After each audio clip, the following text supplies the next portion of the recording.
In the darkest shadows, in the white cold, fearlessly we search for knowledge new and old. We drink the strong spirits and read ancient tomes. The order of the Abercast. We are the brave and bold.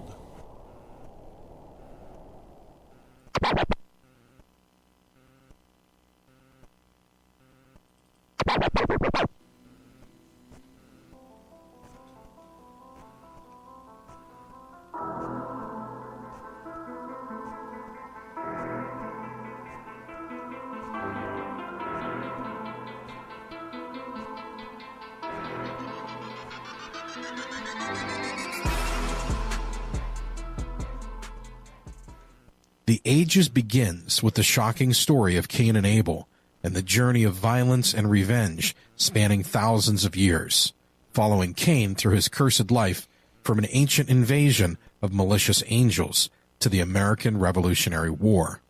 A masterful, compelling journey through time, The Ages delves deep into arcane knowledge, myth, and legend. The art is stunning, and the story takes you on a journey where mortals, immortals, angels, and demons are all forced to deal with the folly that is God's creation. It's a beautifully dark and gritty ride through history. This 4-part story follows the astrological procession of the ages and how each 2,500-year age parallels major changes in the development of Earth's inhabitants. Cain's blasphemous struggle with the divine and sacred tyrant God will create and crumble empires, shape history, and cause a cosmic cataclysm.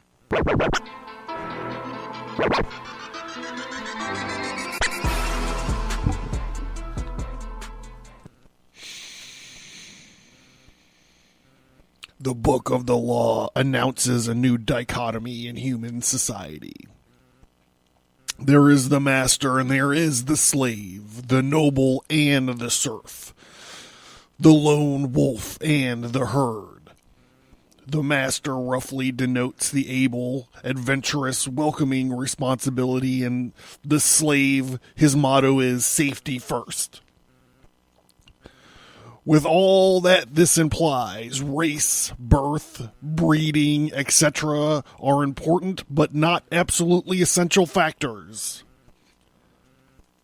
Magic Without Tears, written by Aleister Crowley.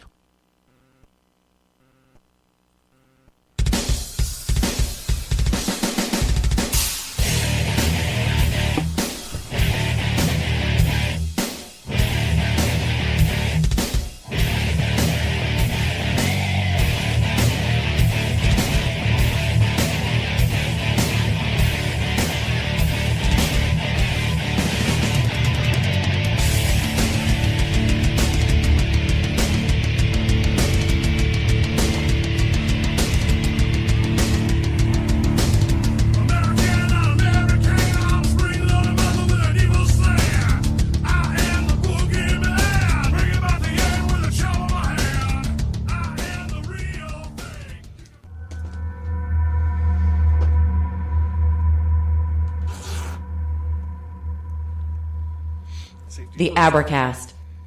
Occult. History. Conspiracy. Violence.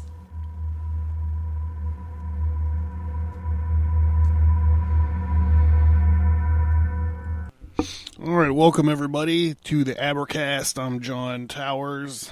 I gotta tape up, This podcasting could be some risky business. This Book of the Law could be, pretty hectic. So, welcome to the show. Thank you guys so much for letting me entertain you while you're on your exercise cycle or your recumbent stationary bicycle or your treadmill or sitting in a cube or digging a ditch or whatever it is that you guys do while you let me babble passionately about these things to you. I am truly honored. So thank you all very much. show stuff, please, I'm going to encourage you to rate and review on iTunes or wherever you listen to the show. Check out my Patreon. It's patreon.com/Abercast. Not a whole lot going on there just yet, but I really did just launch it. So, my first goal is to, and I think that this is an important goal. My first goal is to get this project that I've been trying to work on for, I don't know, 2 years now, a Books for Soldiers program. So I just need help, as far as P.O. boxes and shipping. It's expensive to ship books anyways, especially if you're shipping a bunch of them overseas. So please consider checking out my Patreon if you really dig the show. Subscribe wherever you're listening.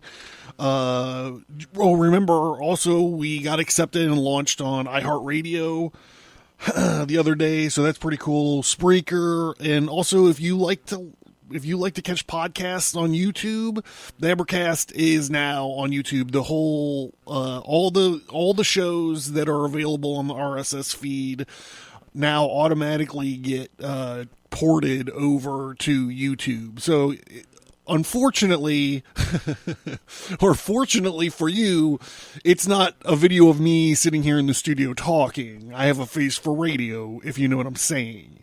But yeah, if you do, I like YouTube because it's easy to listen to stuff sometimes. It's easier to listen to stuff sometimes on YouTube. So anyways, it's available if you guys are looking for a different way to check the show out. There you go. I want to remind everybody to check out the newly redesigned stigmatastudios.com, or you could just go to abercast.com. The podcast has its own page there. The website's almost done. There's still some little touches that I'm working on, but for the most part, it's pretty put together. So I'm pretty happy with how that all turned out. I want to, again, mention this Patreon for this Books for Soldiers program. I'm tied into 2 organizations that do the Books for Soldiers stuff. Like I said, I just need help, support to get it done. I need your help to make America weird again. It's the mission. It's the new mission statement of Stigmata Studios. Let's make America weird again. On the website, stigmatastudios.com or abercast.com, you can look at the bottom of the page there, of the pages of the website there, and find links to a lot of the social media that I am on. I'd love to hear from you. I'd love to hear what you have to think about Aleister Crowley in the chapter 1, the book of the law. We're really trying to get into this idea that some of these Thelemites had about, that Thelema is really this, real, like, peaceful love, universal love, religion or whatever.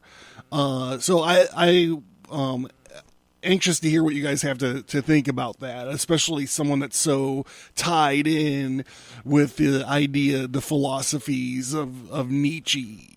And I did the last show. This is a direct sequel to last show, so if you are just listening to this one, I recommend you back up and listen to the show about the Book of the Law, Chapter 1, because this is about Book of the Law, Chapter 2. And the next episode will be about the Book of the Law, Chapter 3.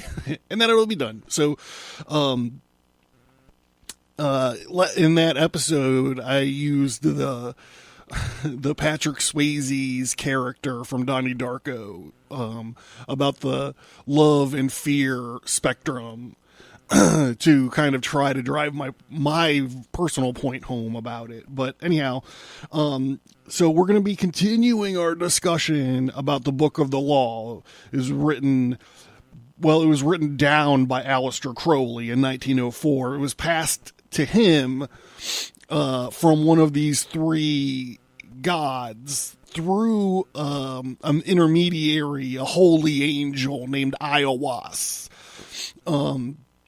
So that it actually, when you parse through these chapters and you try to make sense of some of this stuff, it gets very difficult because the god of the chapter is talking through Iowas. So it gets confusing there. And then we'll see in this chapter specifically, Crowley like interjects. It reminded me, of, Lurker in the Dark, H.P. Lovecraft's Lurker in the Dark, where the guy's keeping a diary of these weird things that he's hearing in the night. I think that's the one. They all kind of run together in a big pool of tentacled awesomeness for me, but I believe it's Lurker in the Dark, and he was like, is looking at me from the window. he's like writing out what it sounds like in his diary. Because Crowley, as we'll see in this chapter, kind of starts to break down in the middle, while Iowas is telling him what to write down. And if you look online, you can find, people, I did rely on some of these websites. I didn't credit them or whatever, but, you find people that do commentaries on them. And in some of them, you could see that they actually scanned in his handwritten work.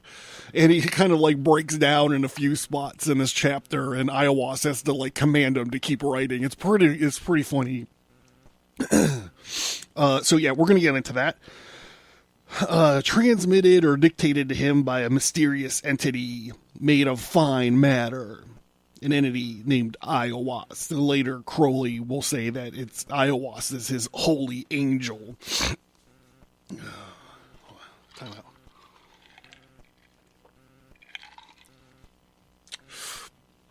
So like I mentioned, this is a directly sequel to part 2. Part 2 to the last episode. So I strongly remember you check that out first.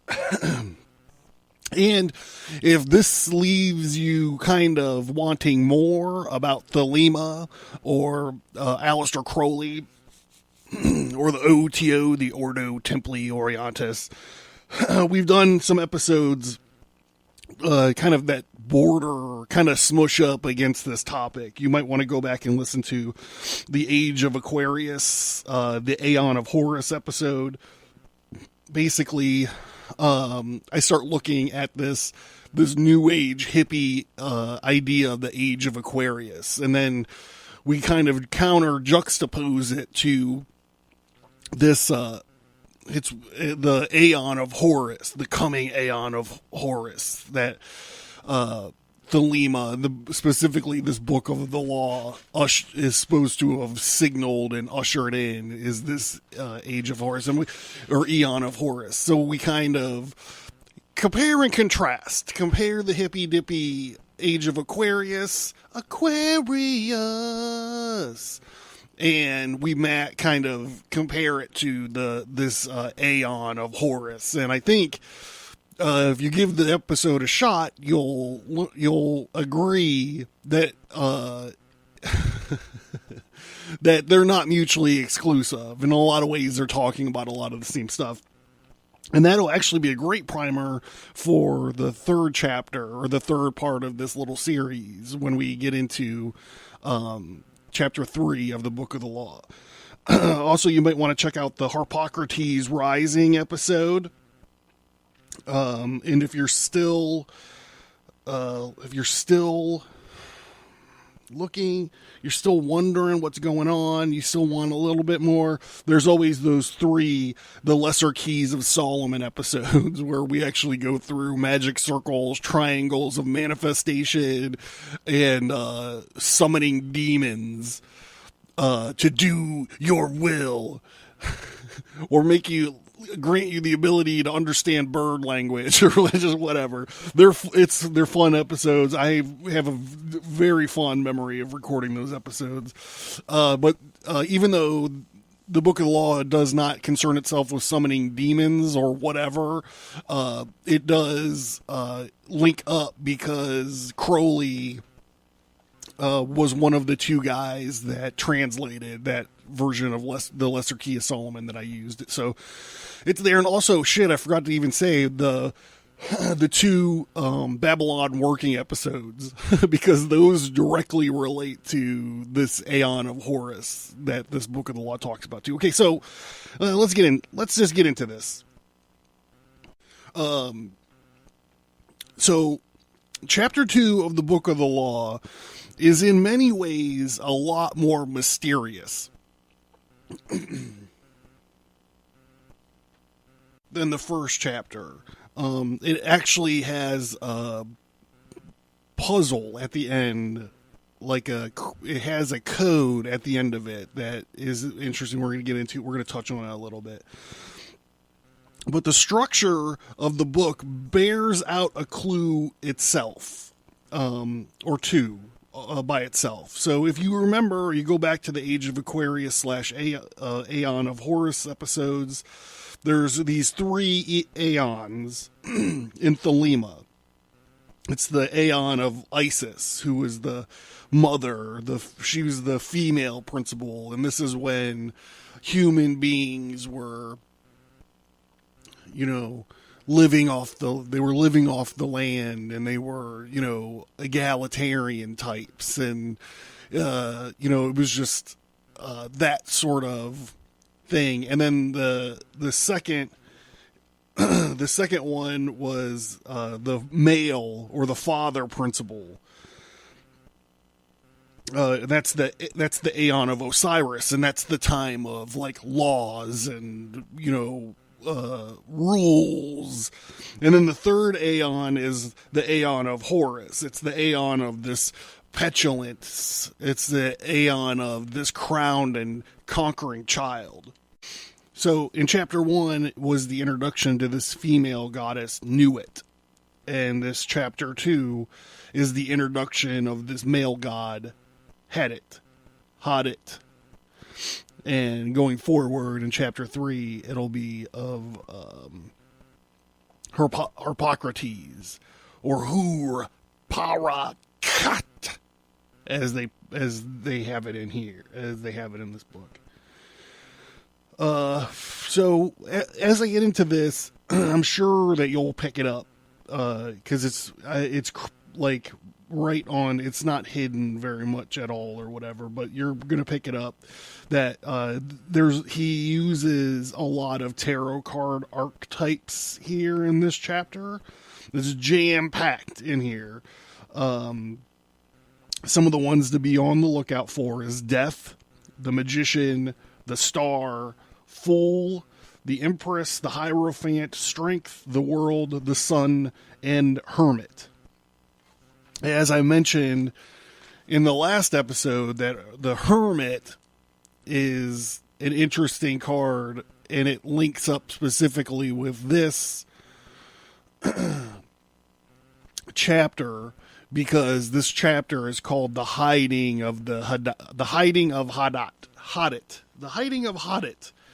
And the Hermit card, according to the Pictorial Key to the Tarot from Arthur Edward Waite, mentions that the variation of the Hermit card is that sometimes part of the lantern is obfuscated or occulted by the hermit's robes. So I think that's pretty interesting here. So this is not going to be an episode about the tarot. I'm sure that we'll wind up getting into tarot cards eventually on the show. I've kind of been trying to stay spaced away from it a little bit because, well, there's a bunch of different, whatever. But we will get into some of these cards as we're going through this chapter. If I find a compelling reason to go to the tarot book, we'll look it up together and we'll try to figure it out.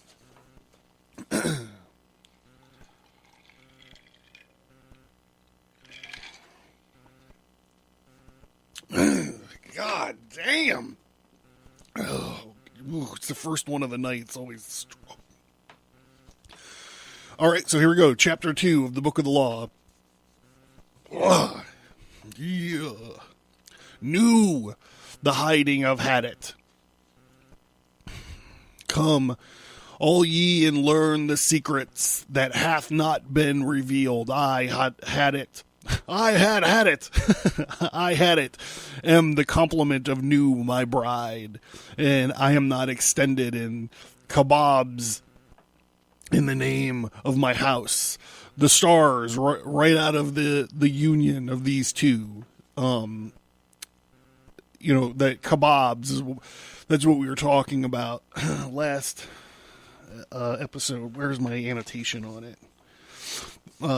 In the first chapter, Nuit says the kebabs in the coup and not the coup in the kebabs, meaning the kebabs is a consciousness of one's real individuality, and coup is the active conscious personality. Saying the kebab is in the coup and not the coup is in the kebab is stating that the divine is not outside of man, but part of the personality, each individual man or human. And she links this idea up with this passage: every man and every woman is a star, and every number is infinite, and there is no difference. So right out of the gate, he's talking about the stars that come out of the union between Nuit and Hadit. Back to the book. In the sphere, I am everywhere, the center, as she is, the circumference is nowhere found. So he's explaining how they complement and relate to each other, creating a wholeness. This is the two. This is the 0 equals 2, the continuum. This is just another way to explain it. Yet she shall be known, and I never. Behold, the rituals of the old times are black. Let the evil ones be cast away, and let the good ones be purged by the prophet. Then shall this knowledge go aright. I don't know exactly what this passage means, but it starts off pretty heavy metal. Behold, the rituals of the black time behold, the rituals of the old time are black. I am the flame that burns in every heart of man, and in the core of every star. I am life, and the giver of life, yet therefore the knowledge of me, the knowledge of death. So let's look at the star tarot. So I'm just going to flip through here, the Pictorial Key to the Tarot by Arthur Edward Waite. I believe this is probably the industry standard text, the accepted text on the cards. I see right away that there's some French in here, so I'm sorry to all you French people that I'm about to butcher your language. The star, a great radiant star of 8 rays surrounded by 7 lesser stars, also of 8 rays. The female figure in the foreground is entirely naked. Let's see. Oh, yes, she is. Her left knee is on the land and her right foot upon the water, and she pours water of life from 2 great ewers irrigating sea and land. Behind her is rising ground, and on the right a shrub or tree, whereon a bird alights. The figure expresses eternal youth and beauty. The star is, oh boy, E Estoli Flamboyante. I don't know. Bright star, maybe, which appears in Masonic symbolism, but has been confused therein. That which the figure communicates to the living scene is the substance of the heavens and of the elements. It has been said truly that the mottos of this card are waters of life freely and gifts of the spirit. The summary of several tawdry explanations say that it is a card of hope, On other planes, it has been certified as immortality or interior light. For the majority of prepared minds, the figure will appear as a type of truth, unveiled, glorious, undying beauty, pouring on the waters of the soul, some part and measure of her priceless possessions. But she is in reality the great mother in the Kabbalistic Sephirah, Binah, which is superior understanding and communicates to the Sephiroth that are below in a measure that they can receive her influx. All right, back to this book of the law.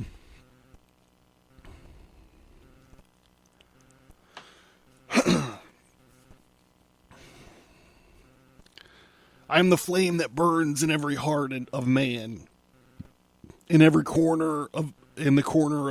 core of every star. I am life and the giver of life, yet therefore is the knowledge of me the knowledge of death. So Hadit as ego. This is a distinction between ego and ego is an illusion. So to know ego is to face death. Let's look at the death card real quick. Oh shit, I just passed it up. I should have done this before. I should have marked this out. Would it have killed me to prep a little bit here? Death, the veil or mask of life, is perpetrated in change, transformation and passage from lower to higher. And this is more fitly represented in the rectified tarot by one of the apocalyptic visions than by the crude notion of a reaping skeleton. Behind it lies the whole world of ascent. In the spirit, a mysterious horseman moves slowly, bearing a black banner emblazoned with a mystic rose, which signifies life. Between two pillars on the verge of the horizon. What? I never noticed pillars on the horizon. Oh, yeah. Yeah, I did notice them. I would say that they were towers, though. Okay, whatever. I'm going to argue semantics with Waite. On the verge of the horizon, there shines the sun of immortality. The horseman carries no visible weapon, but the king and child and maiden fall before him, while a prelate with clasped hands awaits his end. There should be no need to point out that the suggestion of death which I have made in connection with the previous card is, I'm not going to go back and look at this previous card, of course, to be understood mystically. But this is not the case in the present instance. The natural transit of man to the next stage of his being either is or may be one form of his progress. But the exotic and almost unknown entrance, while still in this life into the state of mystical death, is a change in form and of consciousness, and the page into a state to which ordinary death is neither the path nor gate. The existing occult explanation of the 13th card are, on the whole, better than usual: rebirth, creation, destination, renewal, and rest. All right, back to this book of the law. Oh, this is a good one. I am the magician and the exorcist. I am the axle of the wheel and the cube in the circle. Come unto me is a foolish word, for it is I that go. So this is the creation. Hadit creates the illusion and destroys it. And with Nuit he creates, yet he withdraws. The worship of Heru Pa Krath have worshipped me ill, for I am the worshipper. Remember, all ye, the existence is pure joy, that all sorrows are but as shadows, and they pass and are done, and there is that which remains. O prophet, thou hast ill will to learn this writing. So this is what I was talking about. I believe that this is Crowley having an internal struggle with it's the beast arguing with Hadit. He's like, "Oh prophet, thou hast ill will to learn this writing. I see the hate in the hand and the pen, but I am stronger. Because of me, which thou knewest not, for why? Because thou wast the knower and me? Now let there be a veiling of this shrine. Now let the light devour men and eat them with blindness." This is a great way just to say, let's change the topic. Hey, let's move on to the next fucking thing.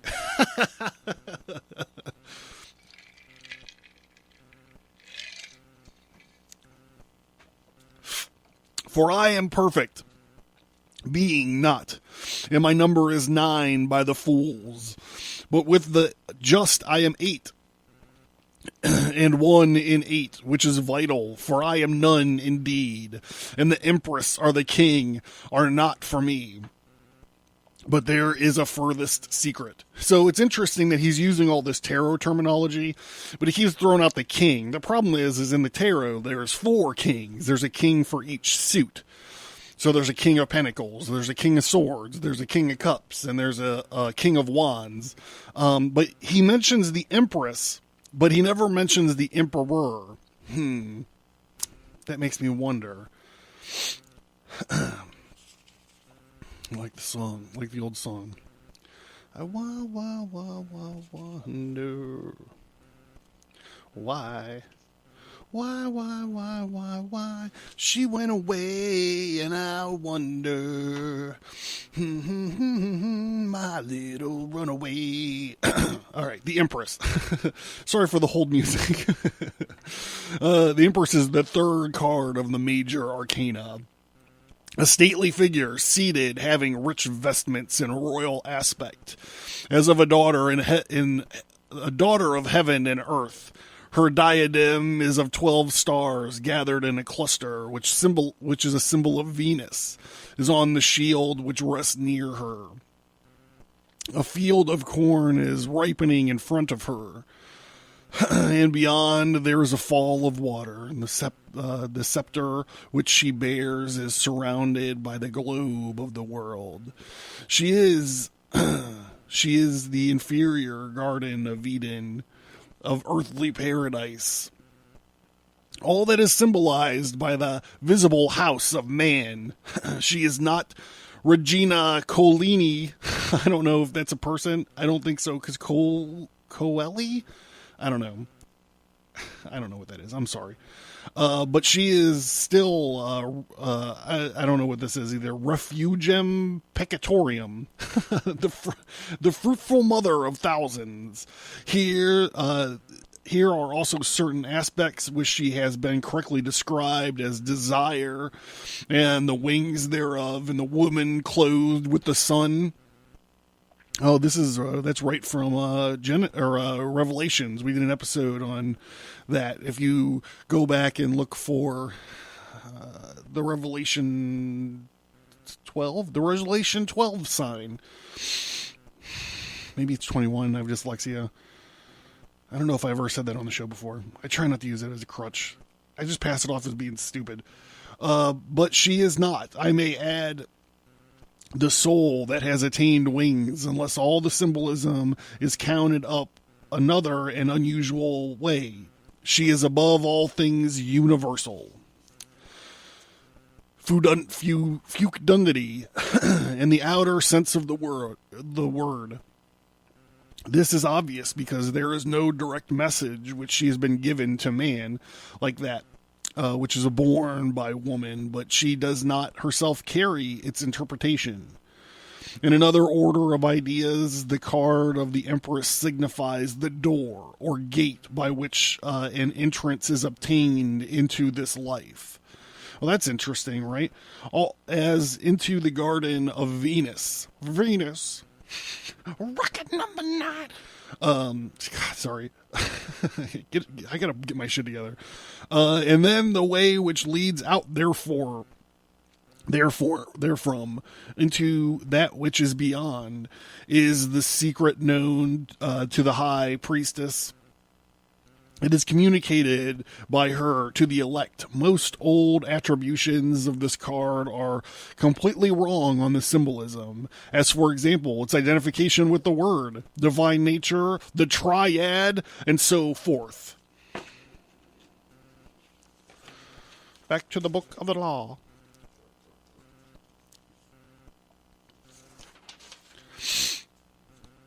I am the Empress and the Hierophant. Thus 11 is my bride. Thus 11 as my bride is 11. He doesn't mention the Hierophant very much, so let's just do that one. The Hierophant card is one of my faves. This is actually, the Hierophant card actually was one of the keys for me to figuring out the Big Lebowski.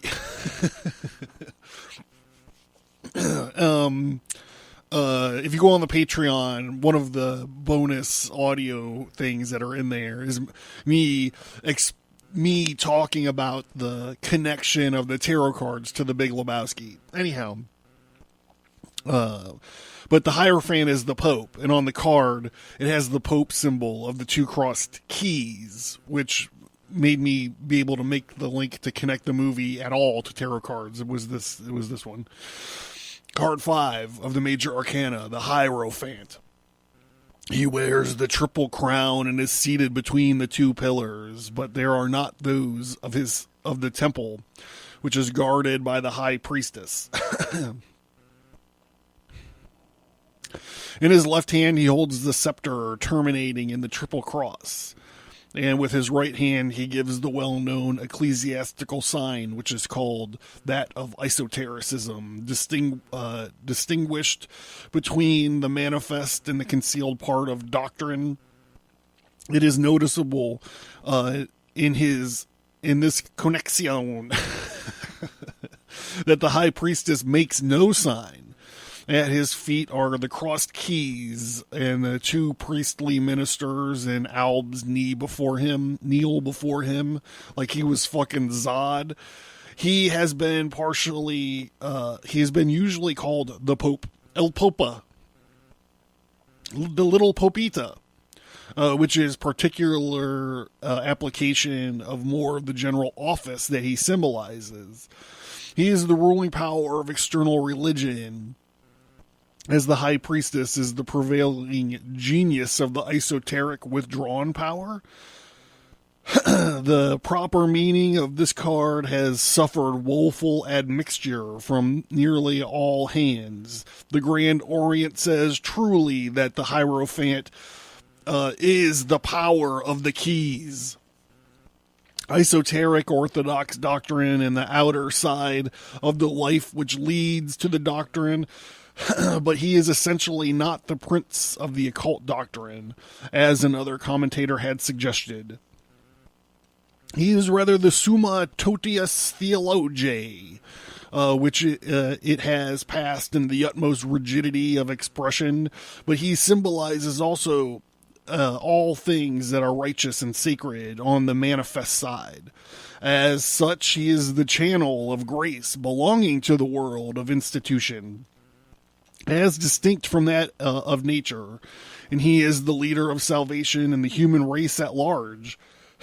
He is the order and the head of the recognized hierarchy, which is the reflection of another and greater hierarchic order.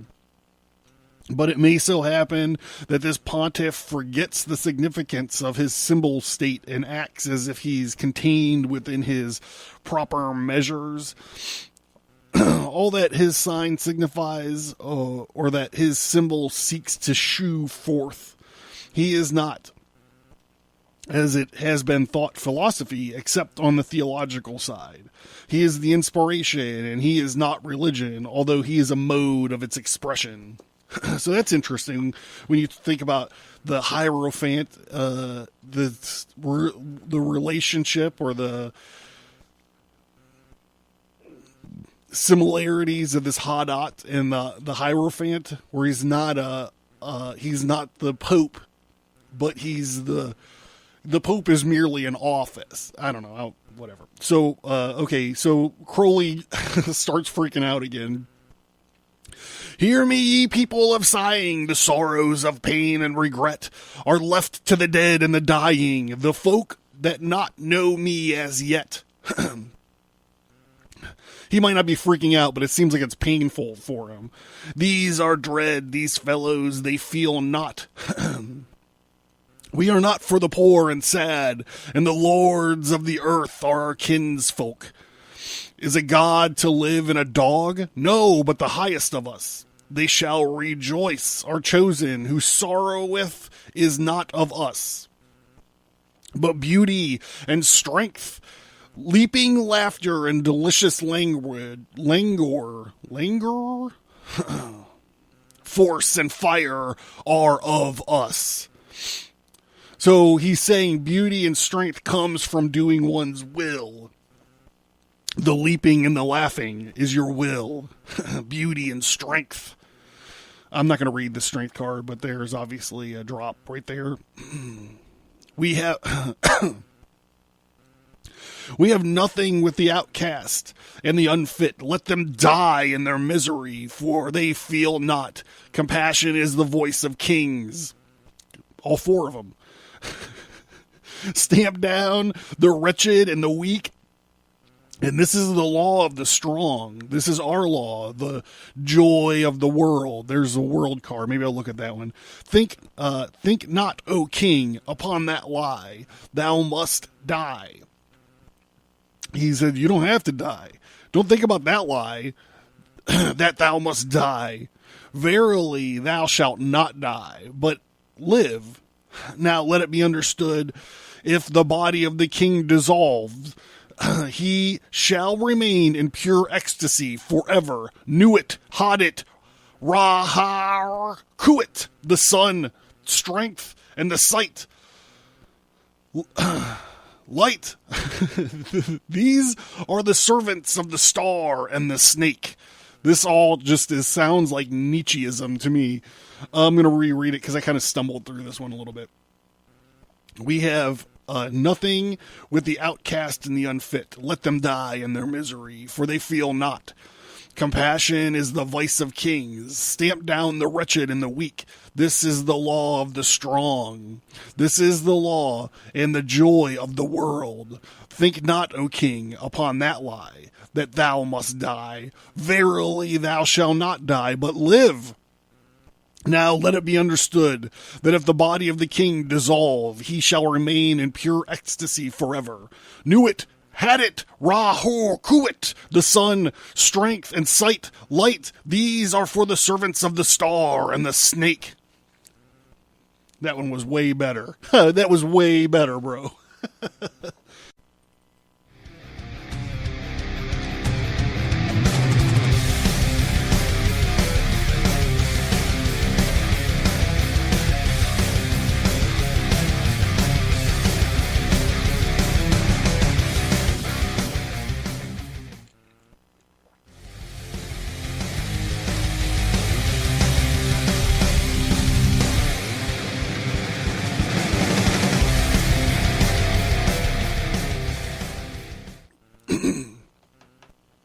I am the snake that giveth knowledge and delight, the bright glory, and stir the hearts of men with drunkenness to worship me. Take wine and strange drugs, whereof I will tell my prophet, and be drunk thereof. They shall not harm ye at all. It is not a lie, this folly against self. This exposure of innocence is a lie. Be strong, O man. Lust, enjoy all things of sense and rapture, and fear not that any god shall deny thee this. So he's starting with this snake imagery. He's starting to talk about this, and I almost branched off and did a whole section of a whole section about, I don't know how else to say it, a whole section about phallic worship in sex magic. Or just phallic worship in religion, even Christianity. There's an aspect of phallus worship. But right here, I decided not to do that. Instead, I believe that he might be talking about this.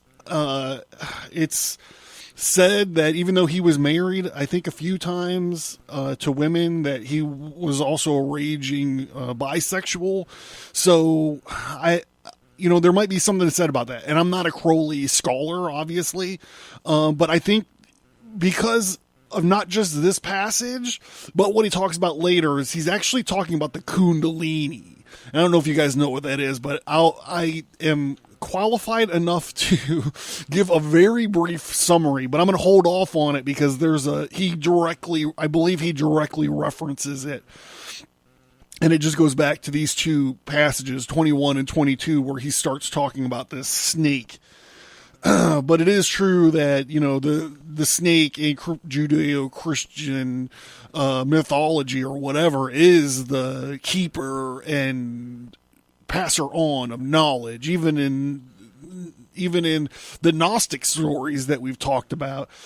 And in my own book, The Ages, which you can find on Amazon, the serpent is actually like, yo, what are you listening to this guy for? Because if you get drunk with me, dude, I can tell you all the stories. That is not a direct quote from the book. He does not talk like that at all, but that's how I'll characterize it. I am alone, and there is no God where I am. Behold, these be grave mysteries, for there are also of my friends who be hermits. Now think not to find them in the forest, or on the mountain, but in beds of purple, caressed by magnificent beasts of women with large limbs and firelight in their eyes, and masses of flaming hair about them. There shall ye find them. Ye shall see them at rule, at victorious armies, at all the joy, and all there shall be in them a joy 1,000,000 times greater than this. Beware lest any force another, king against king, love one another with burning hearts. On the low men trample, in the fierce lust of your pride, and in the day of your wrath. Are you against the people, O my chosen? I am the secret serpent. Oh, here it is. So this is it. This is directly referencing the Kundalini. All right, here I go. I'm going to do this one super seriously. I am the secret serpent, coiled, about to spring. But in my coiling there is joy. If I lift my head, and I and my Nuit are one. If I droop down mine head and shoot forth the venom, then is rapture of the earth. And I, the earth, are one. So, I mean, you could hear... You could hear the sexy imagery in that Aleister Crowley is talking about the first money shot. So I didn't know I was going to do this, but since I kind of built up this idea of the Kundalini, and then after I said that I was qualified to give a brief summary of the Kundalini, I was like, why did I just say that? I am not. So, I withdrew a book from the library, my library, not the, I didn't run up to the public library, but I got a book called Healing with Crystals and Chakra Energies, How to Harness the Transforming Power of Color Crystals and Your Body's Own Subtle Energy to Create Health and Well-Being. This is by Sue and Simon Lilly. And I'll try to find this and put it in the feature books portion of the notes as well. So all this chakra Kundalini stuff is a little bit too new agey for me. Like, this is not what I normally, the ideas normally not the kind of thing that obviously I don't talk about because we haven't done a Kundalini episode yet. But I got this book out and I just thought I would hit it real fast as to not mismanage your expectations or miseducate you in any way. So this obviously is one of my wife's books, and we're just going to talk real quick about Nadis, Kundalini, and the minor chakras.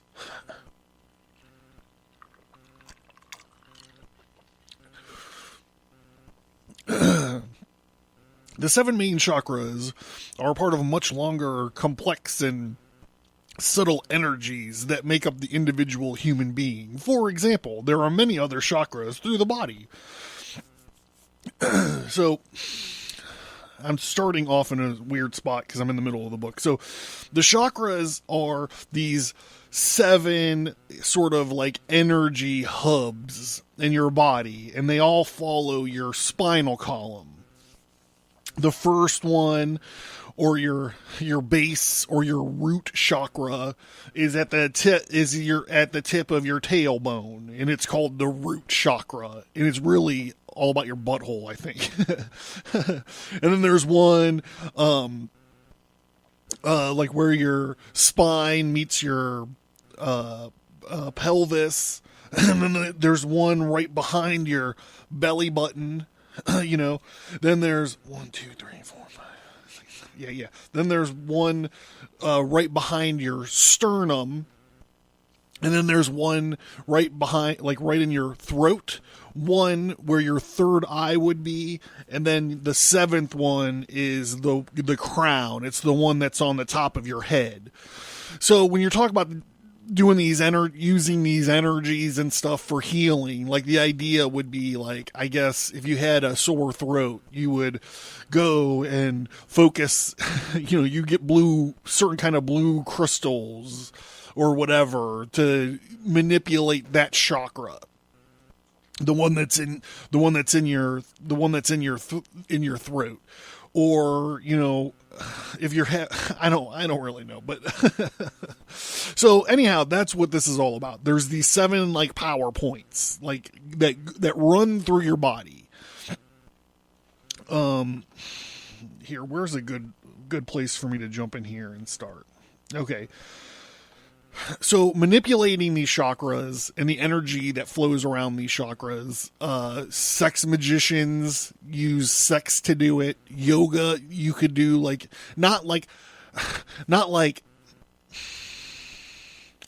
Chrissy, who runs down to hot yoga 3 times a week. Like, not that yoga. I'm talking about the authentic yoga people that meditate.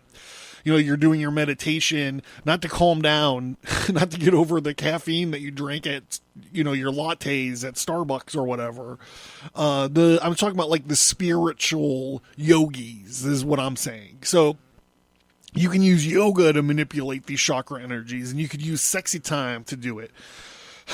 And the idea of the Kundalini is that there's this sort of energy coiled around the base of your spinal column. So the fundamental life energy of the individual is thought to reside in a quiet state within the base chakra, which is your pee hole. I already said that. This force, just start talking about buttholes. I'll just crack up. I'm going to be useless for the rest of the episode. Oh my God, it's getting late. This force is called Kundalini, which means coiled up, as the chakras and their nadis are cleansed of stress and other energy blockages. More of the Kundalini energy is able to move freely through the body.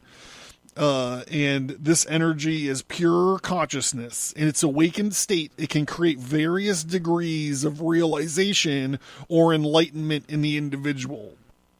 Many of these main chakras are located in the central channel, have smaller associated energy forces. For example, all right, so I think that's pretty much it. That's all you're going to get.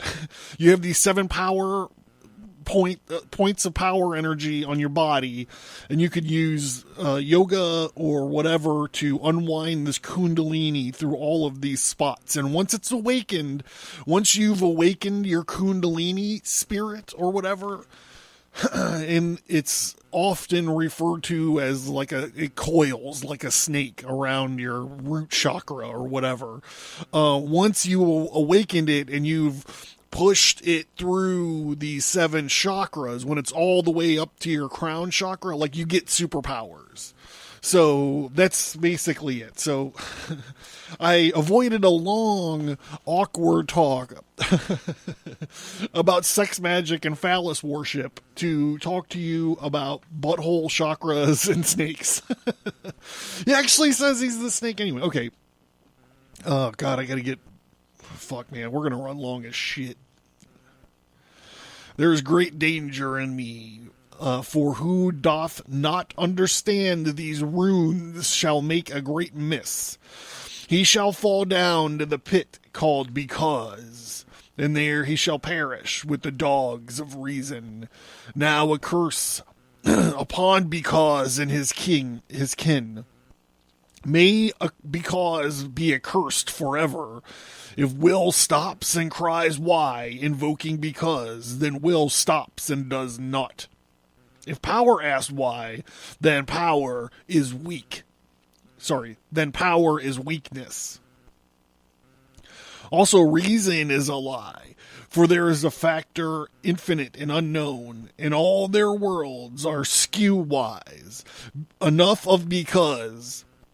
Be he damned for a dog, but ye, O my people, rise and awake.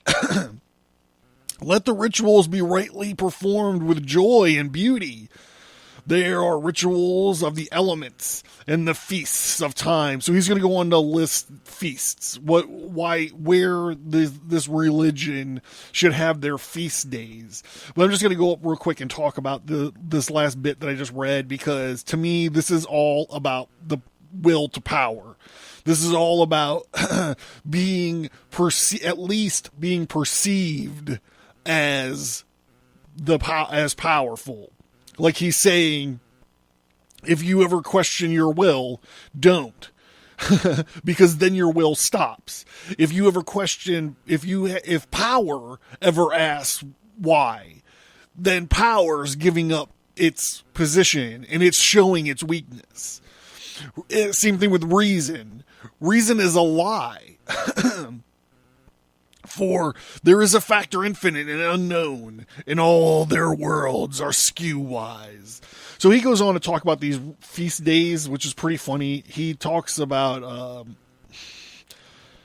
a feast for the first night of the prophet and his bride. So it's like Crowley and his wife's wedding day should be feasted. That was August 12th, by the way. A feast for the 3 days of the writing of the book of the law. So so the legend is he wrote this between 1 and 2 in the afternoon on 3 days, April 8th, 9th, and 10th. It started at noon to 1 for an hour. He wrote every chapter in an hour, and he did it in 3 days, April 8th, 9th, and 10th. This is only chapter 2. So he was pretty sure he was going to get that 3rd chapter knocked out tomorrow.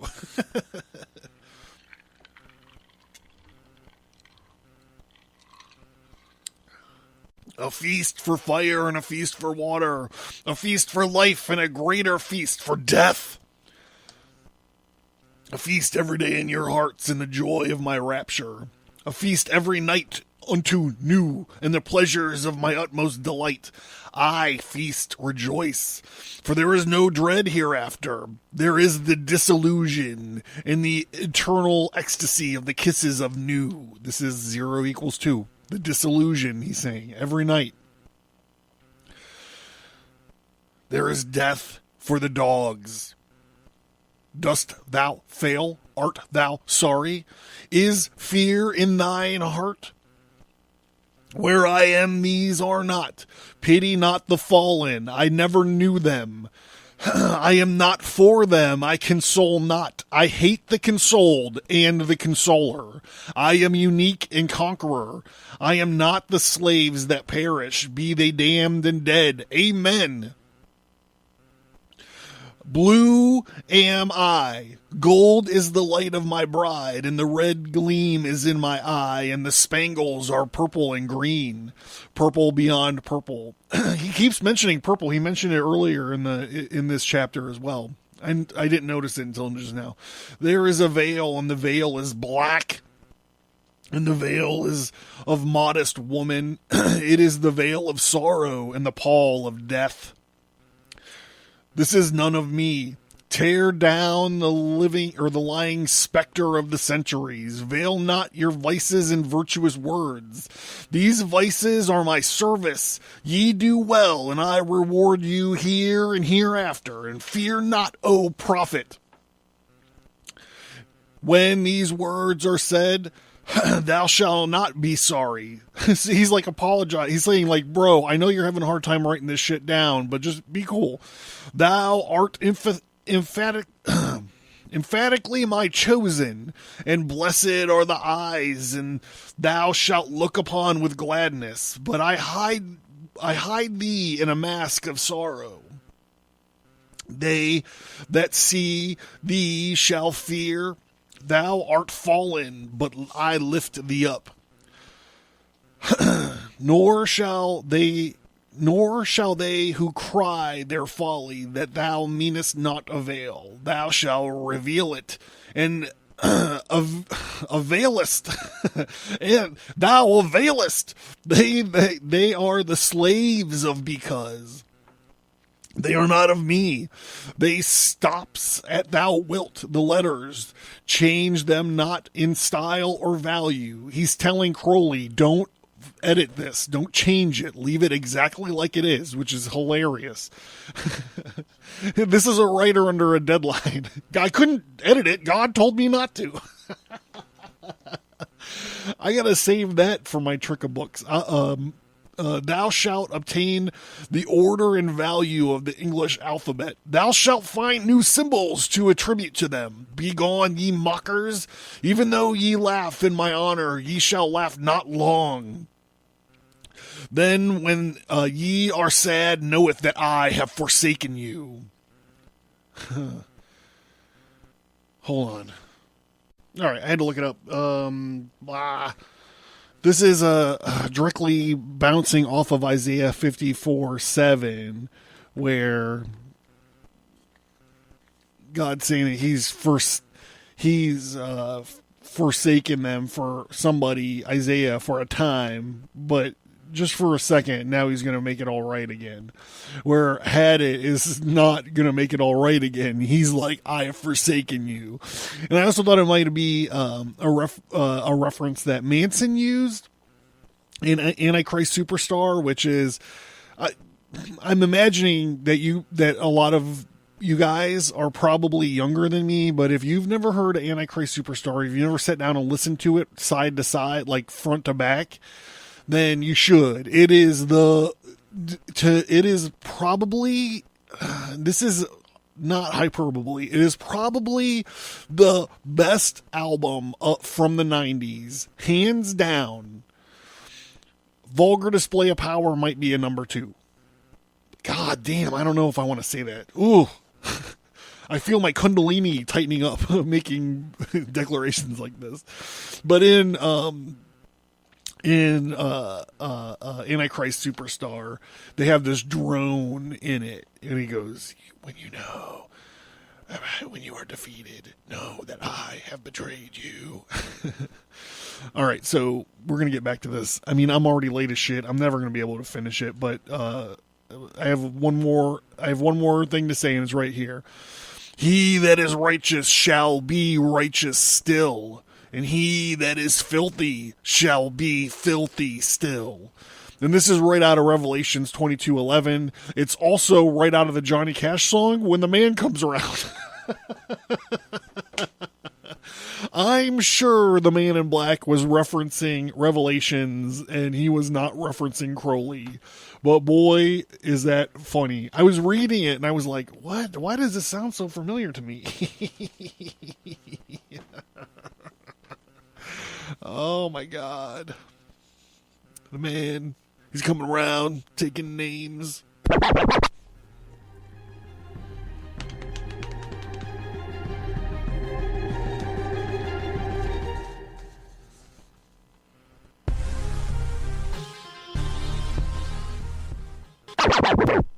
Vienna, 1683.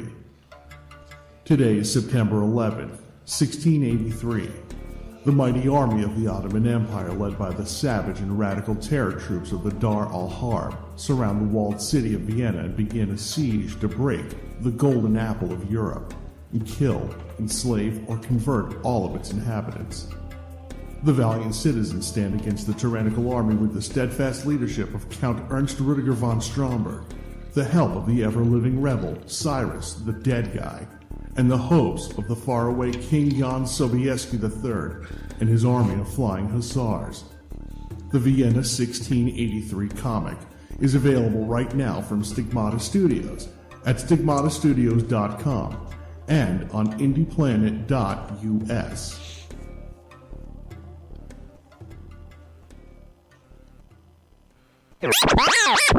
The Non-Standard Squad, 1944. World War II.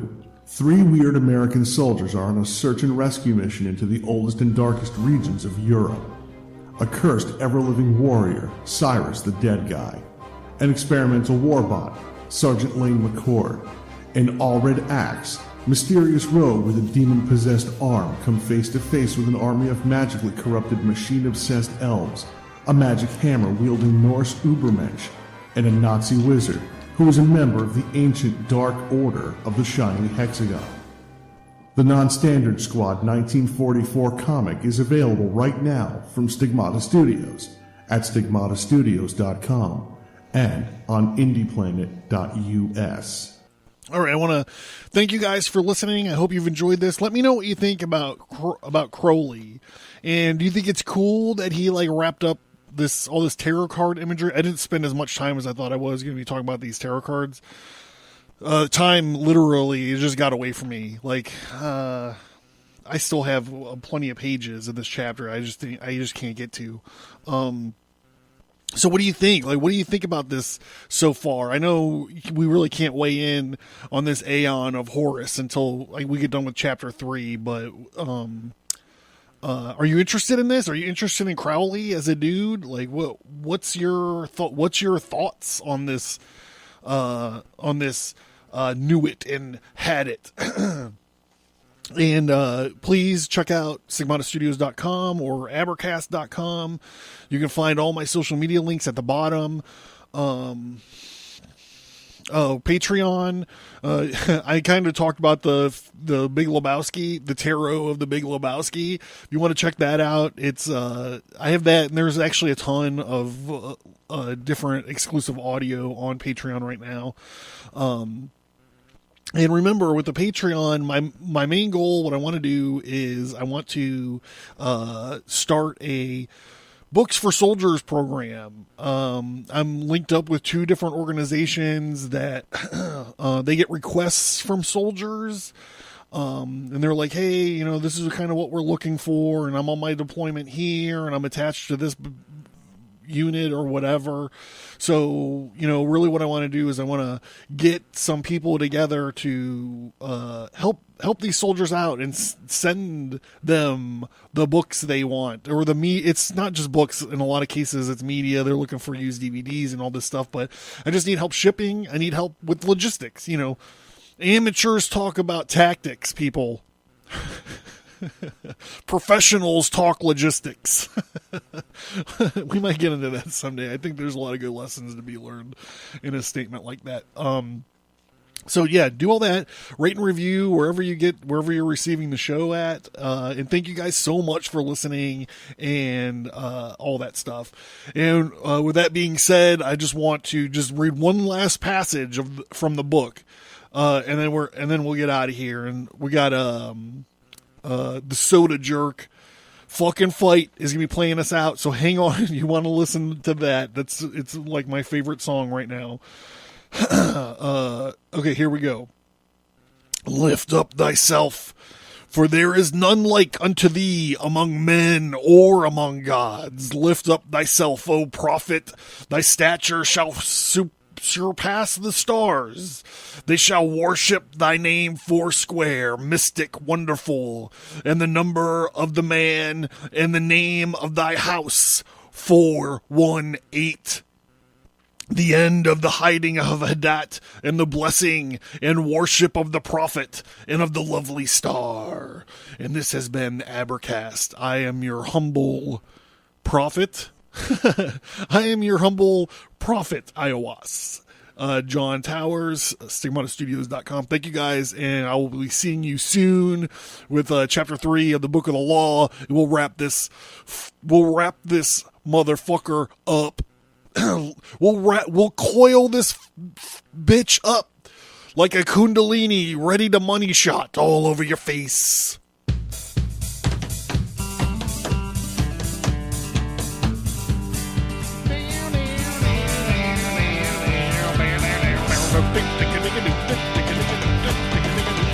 Well, I was just 14 when I had my first sip. And my darling whiskey, she tightened up her grip like a Kundalini. She made me sick that night. I knew that the whiskey would take up my life. Well, I stand a fool 2 inches below 5'9". And every guy here wants to take me alive. So I'll take a shot of whiskey and punch out their lines. The whiskey, it makes me wanna fucking fight. Fucking fight. The whiskey, it makes me wanna fucking fight.